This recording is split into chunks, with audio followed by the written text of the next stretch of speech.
नमस्कार दोस्तों, आप लोगों का स्वागत है मेरे चैनल पे। Welcome to my channel. तो आज हम मॉनेटरी पॉलिसी जो रिपोर्ट था आरबीआई का उसके बारे में जिसके बारे में मैंने आपको पहले इंटीमेशन दिया था उसके बारे में हम लोग डिस्कस करने वाले हैं। तो चलिए स्टार्ट करते हैं। पहले देखिए मॉनेटरी पॉलिसी ये जो टर्म है मॉनेटरी, ये टर्म जो है ये टर्म कहाँ से आया? ये है मदर, मतलब माँ का केयर, केयर ऑफ मदर, वहाँ से ही ये टर्म मॉनेटरी आया, मदर्स केयर। ठीक है, मदर केयर। नाउ यहाँ पे अगर एक क्वेश्चन मैं आपसे पूछूं कि फादर्स केयर क्या होता है, तो वो हो जाएगा फिस्कल पॉलिसी। फिस्कल पॉलिसी जो गवर्नमेंट ऑफ इंडिया लाती है, गवर्नमेंट ऑफ इंडिया लाती है, उसे कहते हैं हम फिस्कल पॉलिसी। वो फादर का प्यार बोलते हैं, फादर्स का केयर। ठीक है। और अगर माँ का प्यार हम बोले तो वो मॉनेटरी पॉलिसी से कहलाता है। ये इकोनॉमिक्स में एक सिंपल टर्म्स में हम बोलते हैं। तो मॉनेटरी पॉलिसी जो 2023 में पहला रिपोर्ट आया, आपको इतना पता होगा कि मॉनेटरी पॉलिसी का रिपोर्ट जो है आरबीआई का एक कमिटी होता है, आरबीआई एमपीसी कमिटी, यानी कि मॉनेटरी पॉलिसी रेट ठीक करने वाला कमिटी। वो कमिटी 6 मेंबर्स का कंस्टिट्यूट होता है, इसके बारे में हम देखेंगे। ये कमिटी ही डिसाइड करता है कि पॉलिसी रेट क्या होने वाला है। पॉलिसी रेट मतलब रेपो, रिवर्स रेपो, ऐसा जो रेट होता है ना, ये इंस्ट्रूमेंट्स होते हैं जिसके द्वारा आरबीआई हमारे देश की इकोनॉमी को स्टेबिलाइज जगह पे रखते हैं। उसका जो इन्फ्लेशन जो है हमारे देश में, इन्फ्लेशन मतलब चीज़ों का दाम बढ़ जाना, कितना बढ़ा कितना कम हुआ, ये सब कंट्रोल में रखने के लिए ये सब इंस्ट्रूमेंट यूज़ किया जाता है। तो ये इंस्ट्रूमेंट कैसे यूज़ होगा, पॉलिसी रेट कितना होगा, ये सब तय होता है मॉनेटरी पॉलिसी कमिटी के मीटिंग पे।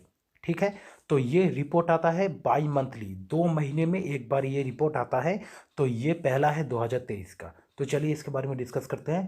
पहला जो चीज़ है इसके बारे में, यहाँ पे आप देखिए, वो है रेपो रेट के बारे में। रेपो रेट आप सबको ऑलरेडी डेफिनेशन पता होगा, मैं बोल देता हूँ। आपको नोट्स कहीं पे मिल जाएगा, आप इंटरनेट पे सर्च करेंगे कहीं पे आपको मिल जाएगा। तो नोट्स मेन चीज़ नहीं है, मैं आपको थोड़ा कॉन्सेप्ट समझाऊंगा ताकि नोट्स जब आप पढ़े तो आपको समझ में आ जाए क्या पढ़ रहे हैं आप। तो रेपो वो रेट होता है जिससे बैंक, सारे बैंक आरबीआई से पैसा बोरो करती है। बात समझ में आ गई? रेपो रेट वही रेट होता है जिससे सारे बैंक आरबीआई से जाके लोन लेता है। क्यों लेता है? क्योंकि लोगों को जब लोन चाहिए होता, बैंक के पास पैसों का कमी हो सकता है। तो अगर पैसों का कमी हुआ बैंकों के पास, तो बैंक को कहाँ से पैसा मिलेगा? तो वो जाएगा आरबीआई के पास, रिजर्व बैंक ऑफ इंडिया के पास लोन के लिए। तब क्या करेगा रिजर्व बैंक ऑफ इंडिया? एक इंटरेस्ट लगाएगा, जैसे ही बैंक, सेम टाइप पे जैसे बैंक हम लोगों के ऊपर इंटरेस्ट लगाता है जब हम लोन लेने जाते हैं। तो जो इंटरेस्ट रेट आरबीआई बैंक के ऊपर लगाता है उसे हम कहते हैं रेपो रेट। ठीक है। अब रेपो रेट ऐसे ही नहीं होता, आपको कोलेटरल रखना पड़ता है। कोलेटरल मतलब क्या होता है कि गिरवी रखना। कुछ भी गिरवी अब बैंक जो रखेगा, कुछ भी गिरवी रखेगा, गवर्नमेंट सिक्योरिटी हो सकता है या कोई भी और सिक्योरिटी हो सकता है। ठीक है। जिसके बिना पर आरबीआई बैंक को लोन देगा। बात समझ में आ गई? तो गिरवी रखना पड़ता है यहाँ पे। ठीक है। तो रेपो रेट के बारे में डिटेल आप कहीं से भी पढ़ सकते हैं, लेकिन कॉन्सेप्ट यही है कि रेपो रेट वो रेट है जिससे आरबीआई लोन देता है बैंकों को, या फिर बैंक लोन लेता है आरबीआई से कोलेटरल के बिना पे। ठीक है। तो ये जो रेपो रेट है, ये रेपो रेट का एक बहुत ही इंपॉर्टेंट चीज़ है। Just a second. हाँ, ये जो रेपो रेट है एक बहुत ही इंपॉर्टेंट चीज़ है कि इसका रेट कितना बढ़ेगा कितना कम होगा, ये सब ये इन्फ्लेशन के ऊपर निर्भर करता है कि देश का इन्फ्लेशन कितना रहने वाला है। तो यहाँ पे देखिए हाइक हो गया 25 बेसिस पॉइंट पे, 4:2 मेजोरिटी का जो वोटिंग हुआ इसके द्वारा, मैं समझाता हूँ।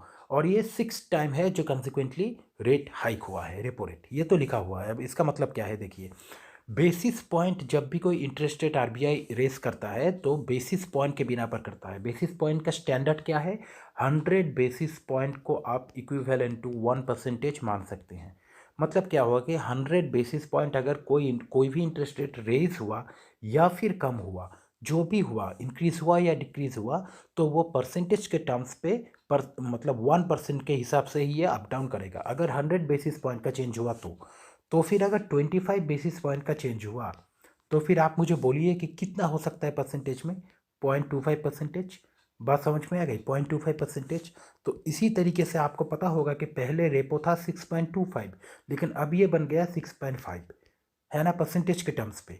तो आपको सीधा दिख रहा है कि 0.25% इंक्रीज किया। क्यों किया? क्योंकि 25 बेसिस पॉइंट का इंक्रीज हुआ। बात समझ में आ गई।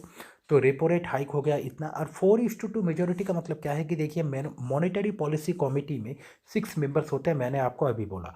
इसमें से क्या होता है कि डिसीजन होता है और मेजोरिटी वोटिंग के हिसाब से डिसीजन लिया जाता है, ठीक है।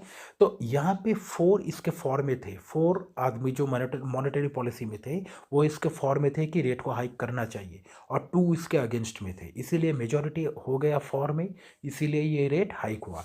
अगर 3:3 हो जाता, अगर सपोज 3:3 वोटिंग हो जाता, मतलब 3 इसके फॉर में 3 इसके अगेंस्ट में, तब आरबीआई गवर्नर जो शक्तिकांत दास जी हैं उनका डिसीजन ही फाइनलाइज होता, क्योंकि उनके पास ही वीटो पावर होता है ऐसे केस में। बात समझ में आ गई। नेक्स्ट पॉइंट देखिए, पॉलिसी का स्टांस, इसके बारे में हम देखेंगे। पॉलिसी का स्टांस जो है किसकी तरफ है, विड्रॉल ऑफ एकोमोडेशन, मतलब क्या है कि एकोमोडेटिव स्टांस अभी नहीं रहेगा, ये विड्रॉ होने के तरफ मोड़ ले रहा है। अब इस बात का मतलब क्या है, जब स्टांसेस पढ़ेंगे तब आपको पता चलेगा। मतलब मनोभाव, आप सिंपल बात में समझिए, टेंडेंसी, आरबीआई का टेंडेंसी क्या है, रेट को हाइक करने का टेंडेंसी है, या फिर कम करने का टेंडेंसी है, या फिर कांस्टेंट रखने का टेंडेंसी है। इन सब टेंडेंसी को ही हम स्टांसेस कहते हैं इकोनॉमिक्स में, ठीक है। तो ये क्या है, विड्रॉल ऑफ एकोमोडेशन की तरफ जा रहा है, क्योंकि 6 टाइम रेट इंक्रीज ही कर रहा है, 6 नंबर बार हुआ कि रेट धीरे धीरे इंक्रीज ही कर रहा है, तो एकोमोडेटिव स्टांस से नहीं है। इसके बारे में हम देखेंगे आगे। चलिए आगे बढ़ते हैं। देखिए, मॉनेटरी पॉलिसी कमेटी, यहाँ पे आ जाता है सेक्शन की बात, जहाँ से क्वेश्चन डायरेक्ट आता है एग्जाम में, सेक्शन ज़रूर नोट कीजिए। आपको एक एक्ट पता होगा, reserve bank of India act 1934, आपको इस एक्ट के बारे में पता होगा। तो ये जो एक्ट है, यहाँ पे सेक्शंस रहते हैं, ठीक है। इस सेक्शन में, डिफरेंट सेक्शन में डिफरेंट पॉलिसी, डिफरेंट डेफिनेशंस रहते हैं हर एक चीज़ का। जैसे मॉनेटरी पॉलिसी कमेटी जो है, इसका डेफिनेशन है सेक्शन 45ZB में। ये नाम और ये सेक्शन आपको ज़रूर याद रखना पड़ेगा। बात समझ में आ गई। ये सेक्शन और ये चीज़ डायरेक्टली एग्जाम में पूछा जाता है। तो यहाँ पे हम अगर डिफरेंशिएट करें तो आप देखिए, मैंने बोला था कि 6 मेंबर्स होते हैं मॉनेटरी पॉलिसी कमेटी में। सेक्शन 45ZB में इसका डेफिनेशन दिया हुआ है, आपको दिख रहा है, लिखा हुआ है यहाँ पे। 3 आदमी, ये जो 3 आदमी हैं, ये आरबीआई की तरफ से रिप्रेजेंट होता है, रिजर्व बैंक ऑफ इंडिया की तरफ से। और ये जो 3 हैं, ये गवर्नमेंट ऑफ इंडिया खुद से नॉमिनेट करती है। बात समझ में आ गई। गवर्नमेंट ऑफ इंडिया की तरफ से रिप्रेजेंट करेगा 3, आरबीआई की तरफ से रिप्रेजेंट करेगा 3, मिला के हो गया 6। यही होता है कॉन्स्ट्रक्शन। तो नाम क्या क्या क्या क्या है आपको दिख रहा है, शक्तिकांत दास एस दास, MD पात्रा, माइकल देबरत पात्रा, आपको पता है राजीव रंजन, ये 3 आदमी हैं आरबीआई की तरफ से, ठीक है। ये डायरेक्टर है, डिप्टी डायरेक्टर है, और नेक्स्ट में जो है सब है, ठीक है। और ये जो 3 है, औषिमा गोयल जी, शशांक भिरे और जयंत वर्मा, ये 3 है गवर्नमेंट ऑफ इंडिया की तरफ से। बात समझ में आ गई। आगे बढ़ते हैं। इसका मोर डिटेल्स आप कहीं से भी पढ़ सकते हैं, लेकिन चीज़ यही है कि ये कमेटी 45ZB सेक्शन के अंदर डिफाइंड है, आरबीआई एक्ट 1934 में, और यही सारा डिसीजन लेता है मेजॉरिटी के बेसिस पे, ठीक है। आगे देखते हैं। देखिए, पॉलिसी रेट, इसके बारे में थोड़ा बात करते हैं हम। पॉलिसी रेट यही मेन चीज़ है जो इंस्ट्रूमेंट्स कहलाते हैं रिजर्व बैंक ऑफ इंडिया का, ठीक है। तो पहला है रेपो रेट, जो अभी कितना बन गया, 6.5%, और इसका डेफिनेशन मैं साइड पे लिख दिया, मतलब कौन सा सेक्शन में है, बहुत ही इंपॉर्टेंट है, डायरेक्ट क्वेश्चन आता है। तो पॉलिसी रेट जो है, रेपो रेट 6.5% पे आके रुक गया। सेक्शन 45U और सबसेक्शन C, ये जो है यहाँ पे डिफाइंड है सारे आरबीआई एक्ट 1934 के अंतर्गत, ठीक है। नेक्स्ट है standing deposit facility. Repo rate क्या है मैंने आपको बोल दिया है। स्टैंडिंग डिपॉजिट फैसिलिटी मैं समझाता हूँ धीरे धीरे। ये 6.25% पे आके अटक गया, और ये है सेक्शन 17 में डिफाइंड, 2018 में ये लाया गया। ये जो स्टैंडिंग डिपॉजिट फैसिलिटी है 2018 में लाया गया, याद रखिए, ठीक है। MSF यानी कि marginal standing facility, marginal standing facility 6.75% है। बैंक रेट भी 6.75% है।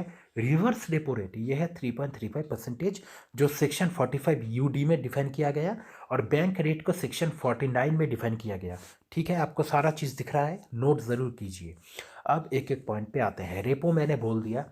स्टैंडिंग डिपॉजिट फैसिलिटी क्या होता है, नोट्स आपको कहीं पे मिल जाएगा, मैं नोट्स के बारे में नहीं बोल रहा, मैं कॉन्सेप्ट दे रहा हूँ, समझिए।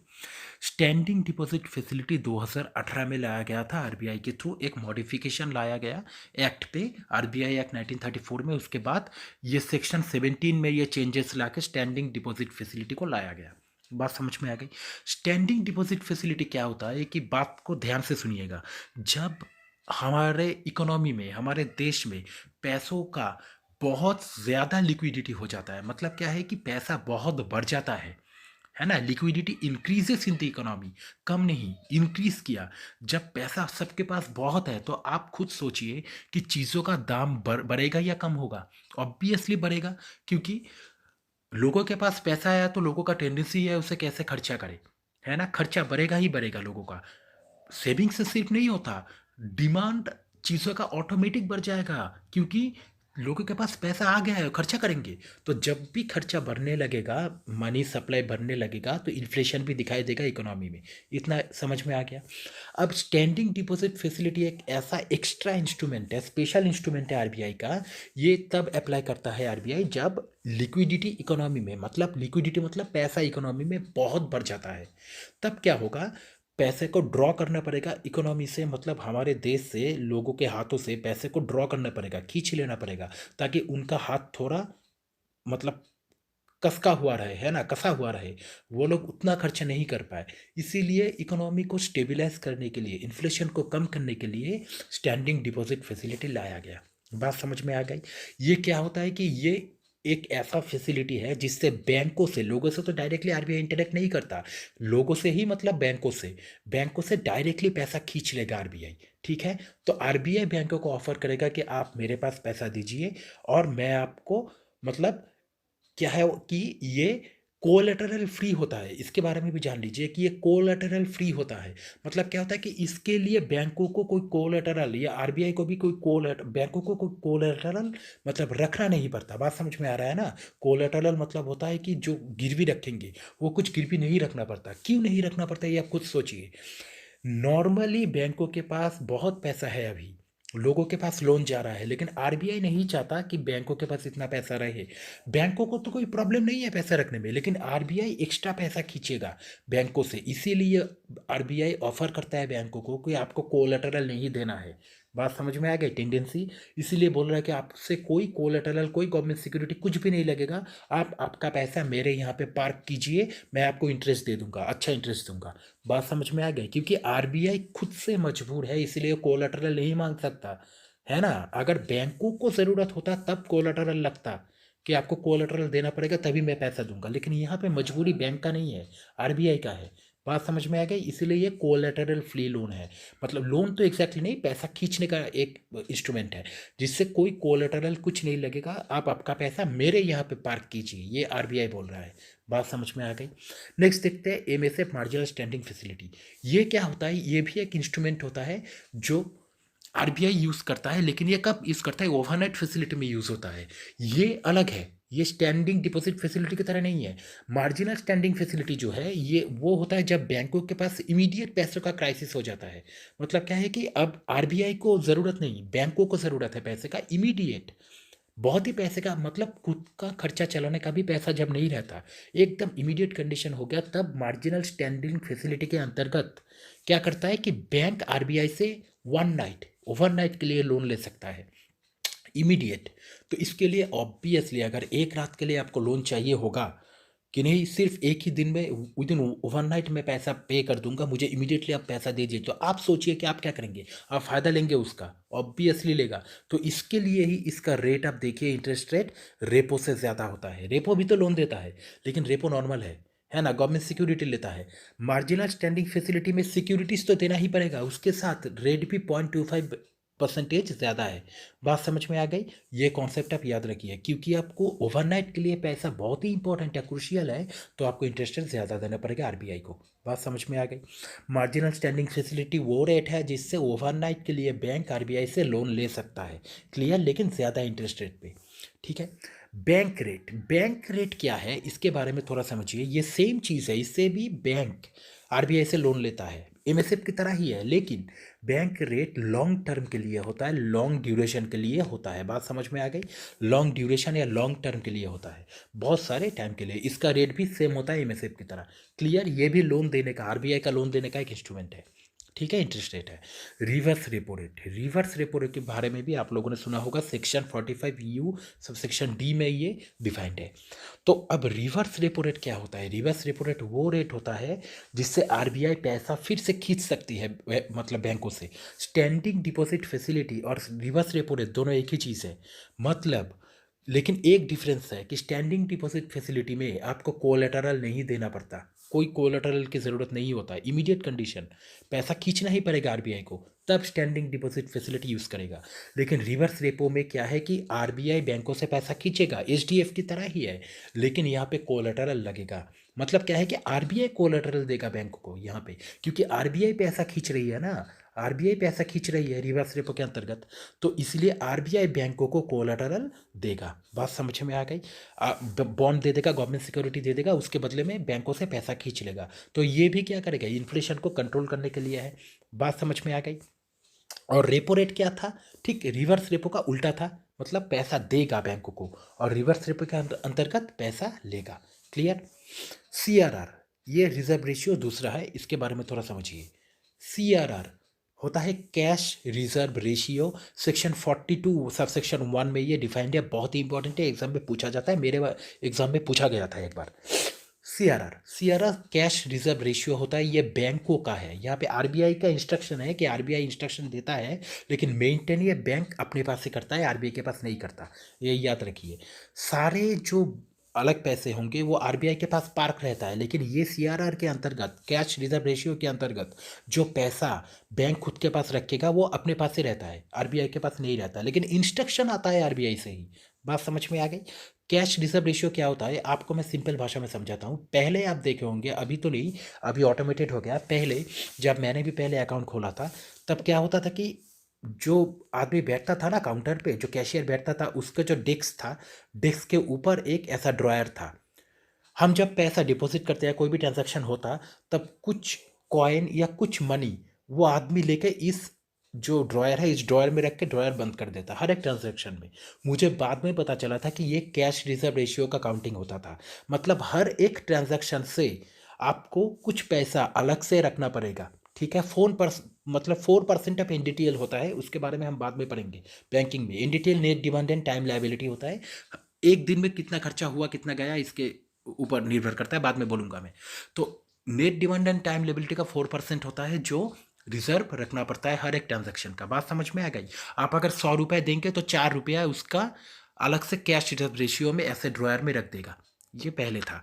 ये क्यों होता है कि जब भी बैंकों को अगर कोई ऐसा एनपीए हो गया, एनपीए मतलब नॉन परफॉर्मिंग एसेट हो गया, ऐसा कुछ कंडीशन हो गया जहाँ पे पैसा वापस नहीं आएगा, तो सीआरआर से उसका क्या होता है कि मतलब उसको घाटती जो लॉस होता है उसको पूरा करते हैं। बात समझ में आ गया ना? तो नेक्स्ट आता है एसएलआर, यानी कि स्टैट्यूटरी लिक्विडिटी रेशियो। ये भी बहुत ही इंपॉर्टेंट है। स्टैट्यूटरी लिक्विडिटी रेशियो से भी क्या होता है कि 18% पे मेंटेन किया गया, और ये भी सेक्शन 42(1) में डिफाइंड होता है। इसके बारे में उतना आगे नहीं बढ़ना है, उतना देखना नहीं है, सिर्फ सीआरआरडी बहुत ही इंपॉर्टेंट होता है। ठीक है, और ये भी क्या होता है कि ये भी सिक्योरिटीज मेंटेन करता है। और जब मैं जो एमएसएफ होता है ना, मार्जिनल स्टैंडिंग फैसिलिटी, जब इसके अंतर्गत ओवरनाइट के लिए लोन चाहिए होता है, तो bank they can deep into their SLR security, मतलब एसएलआर के लिए, स्टैट्यूटरी लिक्विडिटी रेशियो के लिए जो सिक्योरिटी अलग से रखा होता है, उसमें जाके उस सिक्योरिटी को भी यूज़ कर सकते हैं वो लोग, मतलब वहाँ से सिक्योरिटी लेके आरबीआई को जमा कर सकते हैं एमएसएफ के अंतर्गत, अगर पैसा उन लोगों को चाहिए तो। ये डिटेल्स में आपको हर जगह पे मिल जाएगा। ठीक है, चलिए आगे बढ़ते हैं। यह है आपका कुछ इंडिकेटर्स जो नेक्स्ट, मतलब ये सारे पॉलिसी रेट डिटरमाइन होने के बाद आरबीआई ने ये सारे कुछ इंडिकेटर्स दिए। पहला है फाइनेंशियल ईयर 23 में, 2023 में इन्फ्लेशन प्रोजेक्ट कितना हुआ है? 6.5%, but expected to average to 5.6% in January March financial year 2023। ये आप नोट्स की तरह याद रखिएगा कि इन्फ्लेशन जो है, फाइनेंशियल इन्फ्लेशन आपको ऑलरेडी पता है कि चीज़ों का दाम बढ़ जाना, ठीक है ना। ये प्रोजेक्ट किया गया 6.5% पे, बहुत ही इंपॉर्टेंट है, बट एक्सपेक्टेड टू एवरेज, मतलब पहले 6.5% तक बढ़ जाएगा, लेकिन बाद में कम होकर 5.6% तक ये रुक जाएगा जनवरी मार्च के एंड तक। ठीक है, इतना ही बोला। इन्फ्लेशन सीन 5.3% फाइनेंशियल ईयर 24 के लिए, नेक्स्ट ईयर के लिए इन्फ्लेशन को फोरकास्ट किया गया 5.3 पे आके ये अटक जाएगा। ठीक है, इन्फ्लेशन का प्रोजेक्शन आरबीआई का कितना था? 2 to 6 परसेंटेज आपको ऑलरेडी पता होगा, 2% to 6%, मतलब 4% प्लस माइनस 2, है ना। यही आरबीआई का प्रोजेक्शन है, इसके बीच में ही इन्फ्लेशन को रखना है, ठीक है। सीपीआई इन्फ्लेशन मैं थोड़ा समझा देता हूँ इसको। ये कंज्यूमर प्राइस इंडेक्स है, इसके ऊपर ही इन्फ्लेशन जो सारे पॉलिसी रेट होते हैं इसका रेट डिटरमाइन होता है, कितना परसेंटेज होगा। सीपीआई कंज्यूमर प्राइस इंडेक्स, इसका जो इन्फ्लेशन है मॉडरेट हुआ 105 बेसिस पॉइंट, ठीक है, आपने देख लिया। Real GDP growth financial year 24 में सीन 6.4%, बहुत ही इंपॉर्टेंट है रियल जीडीपी। और करंट अकाउंट डेफिसिट मॉडरेट होगा सेकेंड हाफ में। यहाँ पे पहले सीपीआई समझ लीजिए। सीपीआई होता है कुछ भी नहीं, एक होता है डब्ल्यूपीआई, एक होता है सीपीआई, एक होता है सीपीआई, एक होता है डब्ल्यूपीआई। अभी जो हमारा इन्फ्लेशन कैलकुलेट होता है, जो पॉलिसी रेट सब कुछ कैलकुलेट होता है, वो सीपीआई के बेसिस पे होता है, यानी कि कंज्यूमर प्राइस इंडेक्स के बेसिस पे। ये क्या होता है, एक बास्केट ऑफ थिंग्स होता है। देखिए कंज्यूमर नाम यहाँ पे है, मतलब हम लोग जो खरीदते हैं, कितने पे खरीद रहे हैं, कितना खर्चा हो रहा है, इसके ऊपर ये डिटरमाइंड होता है, एक इंडेक्स बनता है, ठीक है ना। और होलसेल प्राइस इंडेक्स डब्ल्यूपीआई जो है वो होलसेलर लेवल पे होता है, होलसेल लेवल पे। यहाँ पे मतलब होलसेल प्राइस इंडेक्स से हम लोगों का कैलकुलेट नहीं होता अभी, अभी सीपीआई इंडेक्स ही फॉलो किया जाता है। तो इसमें क्या होता है कि 299, ये याद रखिए, 299 आइटम्स रहते हैं इस बास्केट पे। बास्केट मतलब क्या होता है कि कौन से कौन सी चीज़ पे सीपीआई लागू होगा, कौन से चीज़ जो हम लोग जब खरीदेंगे, तो कौन से चीज़ हम लोग खरीदेंगे तो कैलकुलेशन होगा। वो टोटल 299 आइटम्स होते हैं, उसको एक साथ हम बास्केट, इस पूरी चीज़ को हम बास्केट बोलते हैं, ठीक है। तो 299 आइटम्स पे सीपीआई मतलब कैलकुलेट होता है, ठीक है। इन्फ्लेशन हुआ तो हुआ, डिफ्लेशन हुआ तो हुआ, ये बाद में होगा, लेकिन सीपीआई यही होता है। अब क्या है कि सीपीआई के याद रखिए कि यहाँ पे goods and services, goods and services, goods and services दोनों को ही कंसिडर किया जाता है। मतलब हम लोग जो खरीदेंगे, गुड्स जो खरीदेंगे उसके ऊपर भी, सर्विसेज जो खरीदेंगे उसके ऊपर भी, दोनों के ऊपर ही ये कंसिडर होता है। जब डब्ल्यूपीआई में सिर्फ गुड्स को मतलब प्रेफरेंस दिया जाता है। ऐसे आपको सारे पॉइंट्स मिल जाएंगे हर जगह पे, ठीक है। तो सीपीआई इन्फ्लेशन आपको समझ में आ गया है कि सीपीआई कैलकुलेशन हुआ, वहाँ पे दिखा गया कि चीज़ों का दाम बढ़ रहा है, मतलब हम लोग ज़्यादा पैसों से खरीद रहे हैं, ठीक है। और किसके रिस्पेक्ट में ज़्यादा पैसों से खरीद रहे हैं, तो एक बेस ईयर होना चाहिए। तो सीपीआई का बेस ईयर हर एग्जाम में, बहुत ही एग्जाम में पूछा जाता है, आप याद रखिए। चेंज होने का बात हो रहा है 2017 तक, लेकिन 2017 को बेस ईयर बनाने का बात हो रहा है, लेकिन अभी तक नहीं हुआ। ये अभी 2011-12 है, 2011-12 का फाइनेंशियल ईयर, क्योंकि ये जो ईयर है बेस ईयर जिसको बनाया गया है, इसमें सबसे कम ऑल्टरेशन हुआ सीपीआई इंडेक्स में, मतलब इकोनॉमी स्टेबिलाइज्ड रहा, इसीलिए इसको बेस ईयर बनाया गया। बात समझ में आ गई, ठीक है। आगे बढ़ते देखिए real GDP. Real GDP, GDP आपको ऑलरेडी पता होगा कि हमारे देश को छोड़ दीजिए, कोई भी एक देश है ये, इस देश के अंदर में, बाउंड्री के अंदर में, हमारे देश का लोग या फिर फॉरेन कंपनी, हमारे देश का कंपनी, फॉरेन कंपनी, जो भी हो मैटर नहीं करता, हमारे इंडिया में अगर इस बाउंड्री के अंदर जो भी कंपनी चीज़ें बनाएगा, उसका जो प्रोडक्शन सब कुछ होगा, जो उसका जो कॉस्ट होगा, सब कुछ काउंट होता है ग्रॉस डोमेस्टिक प्रोडक्ट में, जीडीपी में। बात समझ में आ गई। ये यहाँ पे दो टर्म आते हैं, एक है नॉमिनल, एक है रियल। नॉमिनल जीडीपी जो होता है वो इन्फ्लेशन एडजस्टेड नहीं होता। मतलब क्या होता है कि जीडीपी जब हम कैलकुलेशन करते हैं तो इन्फ्लेशन को देखते हैं कि चीज़ों का दाम कितना बड़ा कम हुआ, इसको एडजस्ट करते हैं, प्लस माइनस करते हैं। तो जहाँ पे इन्फ्लेशन को कंसीडर ही नहीं करता, वो हो जाता है नॉमिनल जीडीपी, इतना समझ लीजिए। और रियल जीडीपी जो एक्चुअल है, रियल नाम से ही पता चलता है, ये है इन्फ्लेशन एडजस्टेड। मतलब इन्फ्लेशन को, चीज़ों के दाम कितना बड़ा टाइमली, उसको कंसीडर करने के बाद जीडीपी कितना मतलब हुआ, वो होता है रियल जीडीपी। बात समझ में आ गई। ये इन्फ्लेशन एडजस्टेड होता है, क्लियर। तो रियल जीडीपी 6.4% बोल रहा है कि फाइनेंशियल ईयर 24 में रहेगा, ठीक है। और करंट अकाउंट डेफिसिट, इसके बारे में थोड़ा मैं बोल देता हूँ। करंट अकाउंट डेफिसिट, ये जब इंटरनेशनल लेवल पे हम लोग ट्रेड करते हैं ना, इंटरनेशनल लेवल पे ट्रेडिंग होता है, तब करंट अकाउंट डेफिसिट का बात आता है। मतलब क्या है कि हम इंपोर्ट करते हैं, एक्सपोर्ट करते हैं, इससे ही हमारे देश का इकोनॉमी चलता है, आपको पता है ओपन इकोनॉमी है। मतलब क्या है कि बाहर के देश के साथ हमारा ट्रेडिंग होता है, इतना क्लियर।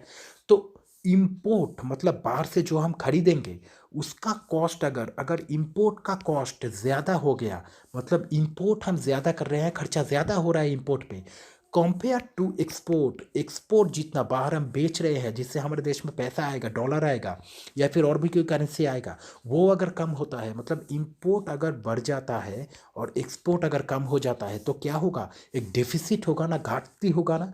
इसीलिए इसे करेंट अकाउंट डेफिसिट कहते हैं हम। करेंट अकाउंट क्या होता है, इंपोर्ट और एक्सपोर्ट के बीच में डिफरेंस अगर पॉजिटिव हुआ, मतलब इंपोर्ट ज़्यादा और एक्सपोर्ट कम, तब ये करंट अकाउंट डेफिसिट में आ जाएगा। डेफिसिट हो रहा है हमारे अकाउंट पे, इतना समझ लीजिए बस।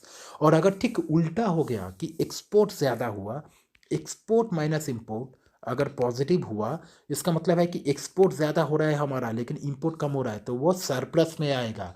करेंट अकाउंट सरप्लस, जो हमारा अभी तक नहीं हुआ, ठीक है ना। यूएसए में सरप्लस चलता है क्योंकि वो डेवलप्ड इकोनॉमी है, हम लोग ग्रो कर रहे हैं, ग्रोइंग इकोनॉमी है, इसीलिए करंट अकाउंट डेफिसिट पे ही चलता है। तो गवर्नमेंट का हमेशा टेंडेंसी क्या रहता है कि करंट अकाउंट डेफिसिट को कितना कम किया जाए, कितना कम किया जाए। कैसे कर सकते हैं, देखिए एक एग्जांपल मैं बोलता हूँ करंट अकाउंट डेफिसिट को कैसे हम कम कर सकते हैं। हमारे करेंसी को, हमारा जो देश का करेंसी है रूपी, रूपी जो है ना, इसको डिवैल्यू करके, खुद से डिवैल्यू करेंगे रूपी को। हम लोग खुद चाहे, गवर्नमेंट, हम तो नहीं कर सकते, गवर्नमेंट खुद चाहे तो रूपी को डिवैल्यू कर सकती है, ये बात आप समझ लीजिए। तो ये एक टैक्टिक्स हो गया करंट अकाउंट डेफिसिट को कम करने का। कैसे, कैसे थोड़ा सुनिए। जब भी रूपी को डी वैल्यू करेंगे, डी वैल्यू मतलब वैल्यू कम कर देना, खुद से कम कर देना, इंटेंशनली कम कर देना, तो तब क्या होगा, समझ लीजिए $1 70 था, लेकिन डी वैल्यू करने के बाद कितना हो जाएगा, $1 80 हो जाएगा, समझ लीजिए, क्योंकि वैल्यू गिर गया रूपी का। मतलब $1 हम खरीदेंगे पहले 70 में, तो अभी 80 में। तो अब अगर $1 70 से 80 बन गया, तो आप सोचिए इंपोर्टर को लाभ होगा या एक्सपोर्टर को, थोड़ा सोचिए किसको लाभ होगा, एक्सपोर्टर को लाभ होगा। एग्जैक्टली एक्सपोर्टर को लाभ होगा। इंपोर्टर, इंपोर्टर जो है वो डाउन हो जाएगा, मतलब इंपोर्ट हर्ट होगा, लेकिन एक्सपोर्टर को लाभ होगा। क्यों लाभ होगा, ये समझिए। एक्सपोर्ट मतलब बाहर पे हम चीज़ें बेचेंगे, पैसा लाएंगे, डॉलर लाएंगे देश में। तो जब डॉलर इंडिया में लाके जब हम क्या करेंगे, इसको कन्वर्ट करेंगे हमारे देश में, कन्वर्ट करेंगे, या फिर अब बाहर के इंटरनेशनल मार्केट पे भी सोचे, तो इंटरनेशनल मार्केट पे जब हमारा पैसा जाएगा तो बाहर से लोग तो खरीदेंगे ना। एक्सपोर्ट मतलब इंडिया से एक्सपोर्ट हो रहा है बाहर में, ये रहा इंडिया, इंडिया से बाहर में एक्सपोर्ट हो रहा है चीज़ें, तो बाहर के लोगों के लिए, बाहर के लोगों के लिए चीज़ें सस्ता हो जाएगा ना। पहले $70 था $1, अब $80 हो गया $1, मतलब क्या है कि रूपी का वैल्यू गिर गया। तो बाहर के लोगों के लिए हमारा इंडिया का माल जो एक्सपोर्ट होगा वो सस्ता हो गया कि नहीं। अगर सस्ता हो गया तो लोग ज़्यादा खरीदेंगे, लोग अगर ज़्यादा खरीदेंगे तो एक्सपोर्ट से पैसा जो हमारे देश में आएगा वो बढ़ेगा कि कम होगा, बढ़ेगा। और देश में जब हम एक्सचेंज करेंगे पैसे, डॉलर को जब एक्सचेंज करके रुपी लेंगे, तो आप खुद सोचिए, डॉलर को एक्सचेंज करके मैंने रुपी लिया, पहले $70 मिल सकता था, पहले कितना मिल सकता था, $70, लेकिन अब कितना मिलेगा, रुपी डिवैल्यू हो गया तो $80 मिलेगा $1 का। तो एक्सपोर्टर को लाभ हुआ कि नहीं, जो एक्सपोर्ट किया, बात समझ में आ गई। 70 की जगह $80 मिलेगा। इसीलिए करंट अकाउंट डेफिसिट को, डेफिसिट मतलब क्या होता है कि इंपोर्ट और एक्सपोर्ट के बीच में पॉजिटिव डिफरेंस। तो जितना एक्सपोर्ट इंक्रीज करेगा और इंपोर्ट जितना कम होगा, ये जो करंट अकाउंट डेफिसिट का गैप है, ये गैप क्या होगा, कम होता जाएगा ना, कम होता जाएगा ना। बात समझ में आ गई, यही चीज़ है, कॉन्सेप्ट है। ये एक रास्ता है कि डिवैल्यू कीजिए अपने पैसे को खुद से। चाइना ये बहुत करता है। बात समझ में आ गया, आगे बढ़ते हैं। देखिए ये एक इन्फॉर्मेशन आप नोट कर लीजिए कि QR code based coin vending machine एक आने वाला है। QR code based coin vending machine, QCVM इसका नाम याद रखिए। To be launched in 12 cities in pilot basis, मतलब पायलट बेसिस मतलब ट्रायल पे। QR code based coin vending machine ये लॉन्च होने वाला है, ये नोट करके रखिए, ठीक है। आगे बढ़ते हैं। देखिए स्टांसेस ऑफ आरबीआई, ये मैं एक्सप्लेन कर देता हूँ आपको लास्ट। स्टांसेस मैंने आपको बोला था कि आरबीआई की टेंडेंसी, इसको कैसे समझेंगे। तो पहला है हॉकिश स्टांस। हॉकिश मतलब क्या होता है कि भाजपा की, जिसे हम बोलते हैं।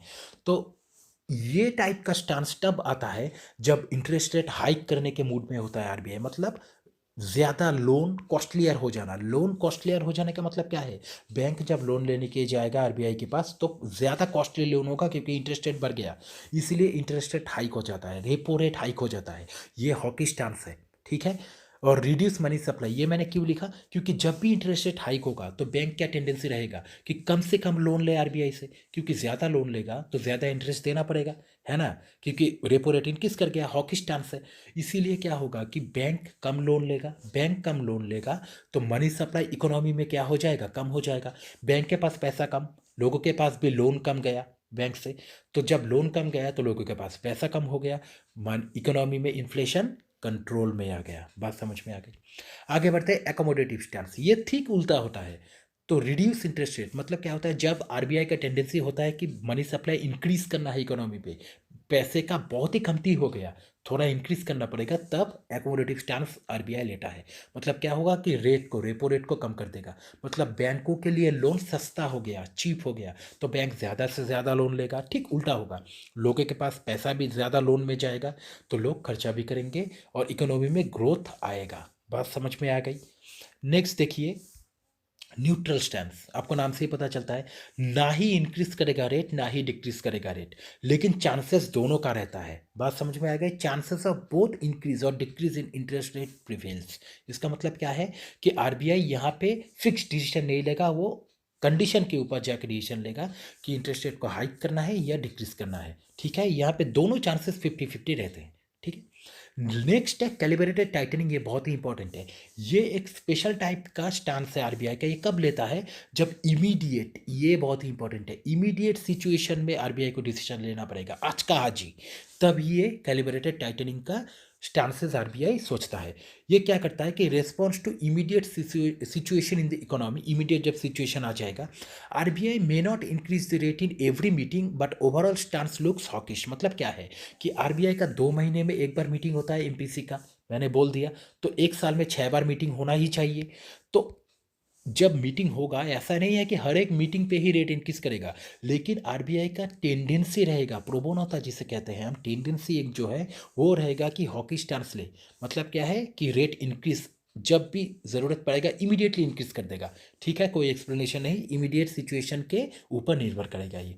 तो यही कहते हैं कैलिब्रेटेड टाइटनिंग। टाइटनिंग मतलब इकोनॉमी को टाइट करना। ठीक है, कैसे टाइट करेंगे, पैसा खींच लो। बात समझ में आ गई। कैसा खींचेगा पैसा, मतलब कैसे खींचेगा पैसा, इंटरेस्ट रेट को हाइक कर देगा। तो आपको ऑलरेडी पता है कि क्या होने वाला है। क्लियर, बात समझ में आ गई। तो इतना ही था, मैंने धीरे धीरे करके आपको सब कुछ समझाया। आई होप आपको समझ में आया होगा। आप नोट करते रहिए। ओके, थैंक यू, और ज़रूर चैनल को सब्सक्राइब कीजिए अगर आपको बात अच्छा लगे। ठीक है, थैंक यू।